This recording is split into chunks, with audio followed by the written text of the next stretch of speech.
अमेरिकेची अद्भुत सफर या दृकश्राव्य मालिकेत आज आपण पाहूया पिन ट्रेडिंग. आज आपण जाणून घेणार आहोत स्पर्धेतील एक खास, खूपच वेगळी आणि रंगीबेरंगी परंपरा, पिन ट्रेडिंग. अमेरिकेतील मिशिगन युनिव्हर्सिटीमध्ये मे 2025 मध्ये ओडिसी ऑफ द माइंड ही आंतरराष्ट्रीय स्पर्धा झाली. माझ्या 10 वर्षाच्या नातीने साची मोगल आणि तिच्या टीमने ओडिसी ऑफ द माइंड या स्पर्धेत भाग घेतला होता, म्हणून तिच्याबरोबर मी गेले होते. त्या स्पर्धेच्या दरम्यान पिन ट्रेडिंग हा प्रकार मला पाहायला मिळाला.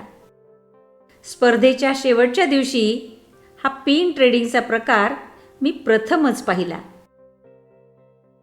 पिन ट्रेडिंग म्हणजे काय? तर विविध स्मरणिका पिन्स खरेदी करणे, विकणे व एकमेकात त्यांची देवाणघेवाण करणे हा एक छंद आहे. पिन ट्रेडिंग ही एक मजेदार आणि सामाजिक क्रिया आहे, जिथे लोक विविध प्रकारच्या बॅजेस किंवा पिन्स एकमेकांशी देवाणघेवाण करतात. ही प्रथा विशेषतः मोठ्या स्पर्धांमध्ये, आंतरराष्ट्रीय कार्यक्रमांमध्ये आणि खेळाच्या स्पर्धांमध्ये खूपच लोकप्रिय आहे, जसे की Odyssey of the mind, Olympics किंवा डिस्ने पार्क्स. पिन ट्रेडिंग म्हणजे मैत्री, संस्कृती आणि आठवणींचा उत्सव. वेगवेगळ्या देशातील आणि राज्यातील मुलं एकमेकांची ओळख करून घेतात, एकमेकांचे पिन्स एक्सचेंज करतात. त्यामुळे त्यांना इतर संस्कृतींबद्दल जाणून घेता येतं. अशा प्रकारे सांस्कृतिक देवाणघेवाण या खेळामार्फत होत असते.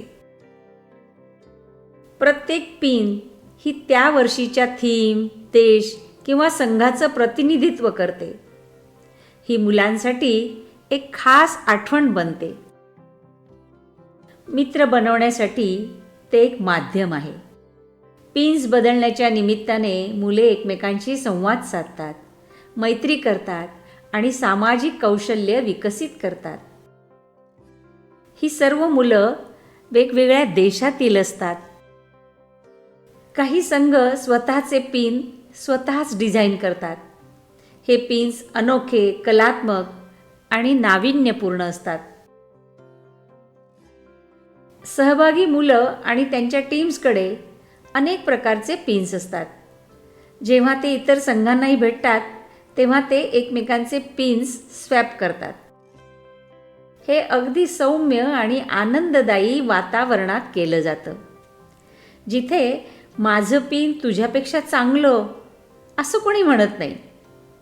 उदाहरणार्थ, महाराष्ट्राची टीम अमेरिकेत गेली आणि त्यांनी महाराष्ट्राच्या वारशावर, परंपरेवर आधारित पिन्स डिझाईन केले, जसं की तुळशी वृंदावन, वाघ, मोर, वारली चित्र किंवा लावणी किंवा आपल्या संस्कृतीची झलक दाखवणारं. त्यांनी हे पिन्स दुसऱ्या देशातील टीमसोबत बदलायचे आणि त्या बदल्यात त्यांनी जपान, कॅनडा किंवा ब्राझीलच्या थीम्सचे पिन्स मिळवायचे. पिन ट्रेडिंग म्हणजे फक्त बॅजेसची देवाणघेवाण नाही, तर तो आहे मैत्रीचा, संस्कृतीचा, आठवणींचा एक मोठा उत्सव. कधीकधी याला खेळांचा अनौपचारिक खेळ असेही म्हटले जाते. हे पिन्स मैत्रीचे चलन मानले जातात. भाषेची अडचण असूनही खेळाडू परस्परांशी जुळवून घेऊ शकतात. पिन्सच्या शौकीनांना कधीकधी पिन हेड्स असं टोपण नाव दिलं जातं. एकंदरीतच पिन ट्रेडिंग ही एक मजेशीर, शिक्षणदायी आणि मैत्रीपूर्ण प्रथा आहे, जी ओडिसी ऑफ द माइंड सारख्या जागतिक कार्यक्रमांना अधिक संस्मरणीय बनवते. माझ्या नातीबरोबर या पिन ट्रेडिंगच्या खेळामध्ये मी सुद्धा सहभागी झाले होते आणि तिच्याबरोबर फिरताना ती कशी इतर मुलांशी बोलते, इतर मुलं तिच्याशी कशा पद्धतीने बोलतात, एकमेकांचे पिन्स कसे घेतात, नाही आवडले तर नाही म्हणून सांगतात, एका पिन्सच्या बदल्यात दुसरी पिन्स देताना थोडी घासाघीस करतात. मी तुला एक पिन देते, त्याच्या बदल्यात तू मला या 2 पिन्स दे. अशा प्रकारे एक ट्रेडिंगची सुद्धा मजा असते. आणि मुलं एक प्रकारे तो व्यापार करायला सुद्धा शिकतात. तर मग तुम्हाला जर कधी ओडिसी ऑफ द माइंडमध्ये भाग घेण्याची संधी मिळाली किंवा इतर आंतरराष्ट्रीय कुठल्याही खेळामध्ये तुम्ही जर भाग घेतलात, तर आपल्या पिन्स घेऊन जा आणि जगभरातले मित्र बनवून या.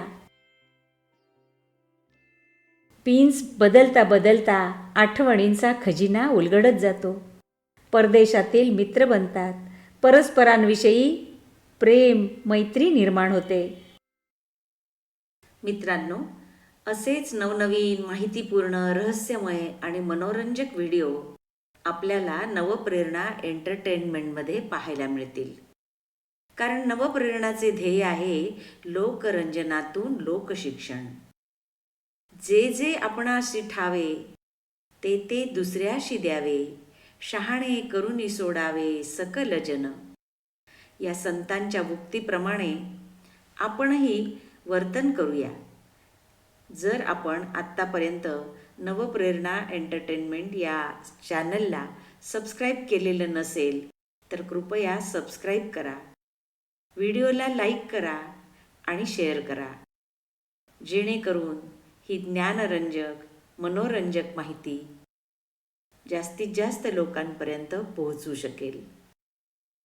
तुमची ही छोटीशी कृती मला खूप आनंद देईल.